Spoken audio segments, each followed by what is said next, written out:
सवाल मेरा ये है कि आजकल भागवत कथा लोग बहुत सारे लोग कर रहे हैं, और भागवत कथा में ऐसे रील्स आते हैं कि उसमें जैसे हमारे होता है ना बॉलीवुड में कि ये है हाईएस्ट पेड, तो भागवत कथा के भी ये है हाईएस्ट पेड भागवत कथा करने वाले। तो ये चीज़ें हो रही हैं, धर्म के लिए लोग ऐसे ऐसे वीडियोस बना रहे हैं। तो क्या गलती हमारे उन कथा जो कहते हैं उनकी है कि वो इतनी मांग कर दे रहे हैं कि लोगों को ऐसा मुद्दा मिल जा रहा है कि वो वीडियो बनाए, या फिर वो लोगों की सोच है कि जो उनको गलत तरीके से आंक रही है? इसमें गड़बड़ क्या है बताऊं। एक हमारे गुरु महाराज भक्ति वेदांत स्वामी ठाकुर श्रील प्रभुपाद जी गुरु महाराज, भक्ति सिद्धांत महाराज, उनको कहते थे शेर गुरु। वो मिन्स नहीं करते थे वर्ड्स। उन्होंने एक ऐसी लाइन कही है, ये जितना आप पूछ रहे हैं ना 1 मिनट में समझ जाएंगे सब। उन्होंने कहा धर्म को धंधा बनाने से अच्छा है कि गली में झाड़ू मार के पैसा कमा लो। ये एक लाइन सारा आंसर इसी में आता है कि मंदिर को, धर्म को पैसा कमाने की जरिया मत बनाओ।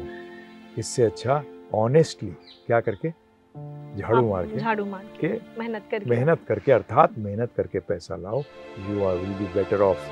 दूसरा गलती पैसा देने वालों का। आज कोई बोलता रहे मुझे 10 लाख दो, मत दे कोई, क्योंकि हमारे गुरु महाराज श्री प्रभुपाद जी भी कहते थे आप भागवत करेंगे, भगवत गीता करेंगे, आप जो भी आध्यात्म कार्य करेंगे आप चार्ज नहीं कर सकते। जब हम को कई बार लोग पूछते हैं, हाँ जी फोन आता है कि हम ये कराना चाहते हैं, कितना पैसा लेते हैं? तो हम नहीं लेते पैसे, हम तो सिर्फ आने जाने का खर्चा दे दीजिए, बाकी जो आपकी इच्छा हो देना, नहीं इच्छा हो मत देना। तो हमारे पास दोबारा नहीं आते हो, बोलते तो बड़ा चीप है। ये तो बड़ा चीप है। और चीप में क्या मिलता है? देखिए जी, हमें पूरा यकीन है कि हमें मृत्यु के बाद जवाब देना है। अगर कोई सनातनी है या इस्लाम का है या क्रिश्चियनिटी का है, हर धर्म में ये क्लियर है कि you will have to give, you are responsible for your acts. आप जो करते हो वो मृत्यु के समय आपको चेक किया जाएगा। मुझे लगता है ये सब के सब जो लोग हैं ये इस बात को नहीं मानते। चार्ज नहीं करना चाहिए। अभी भी हैं लोग ऐसे, सारे भागवत कर्ता जो करते हैं सबको मैं अगर कह दूंगा तो मुझे अपराध हो जाएगा। बट चक्कर क्या होता है कि 99% जब ऐसे हो तो 1% बेचारा इसी में खो जाता है। हमें से भी लोग पूछते हैं आप लेते नहीं हैं। मैंने देखिए शास्त्र बताते हैं ब्राह्मण जो है उसको दान पे जीना चाहिए, क्षत्रिय को टैक्स से, वैश्य को प्रॉफिट से और शूद्र को सैलरी से। इस तरीके से अपना जीवन निर्वाह करना चाहिए। अब दान में तो आप नहीं बोल सकते ना इतना दीजिए।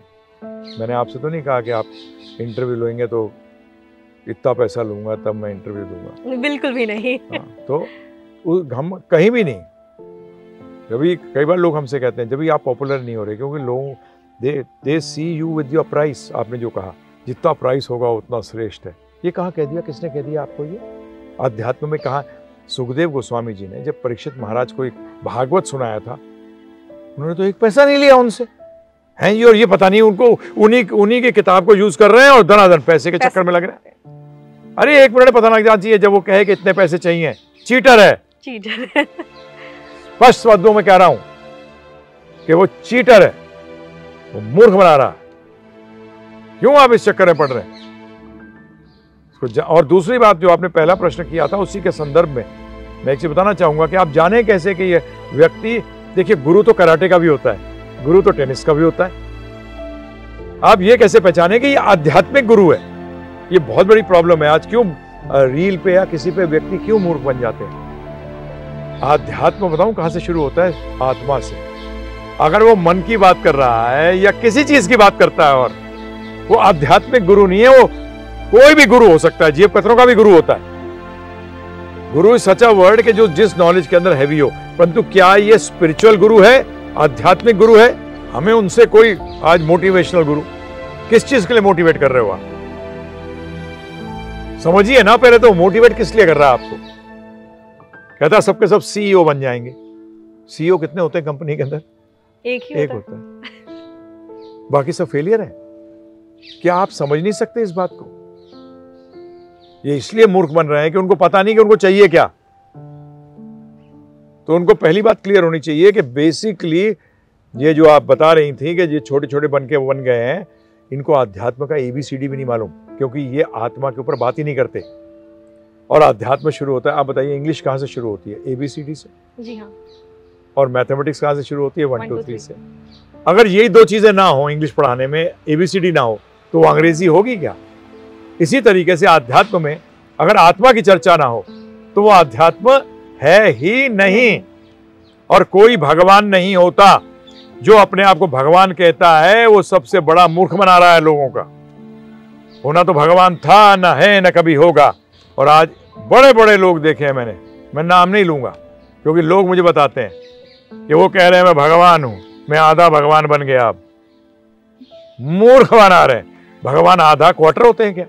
बिल्कुल भी नहीं। Quarter God, half God, 3/4 God, ये क्या है ये? और लोगों का मूर्ख बना रहे हैं और लोग मूर्ख बन भी रहे हैं। उसका कारण है they want shortcut, they want shortcut. And what shortcut? Shortcut चाहिए उनको इस भौतिक जगत को भोग करने के लिए। आध्यात्म शुरू होता है योग से, भोग से नहीं होता। और वो बात करते हैं कि कैसे आप अपनी उत्पादकता बढ़ाएं, प्रोडक्टिविटी बढ़ाएं, जिससे ज्यादा भोग कर सकें। और आपकी जानकारी के लिए एक चीज और बता दूं, जो हम शरीर के लिए जो भी चैरिटी देते हैं वो आध्यात्म में नहीं आती। आध्यात्म शुरू किससे होता है? आत्मा के। जो आत्मा के भले के लिए किया जाता है उसको आध्यात्मिक कहते हैं। वो आध्यात्मिक दान में आता है और उसको विद्या दान कहते हैं। बाकी सब अविद्या दान है। क्या है? अविद्या दान। ये बहुत इंपॉर्टेंट चीज है।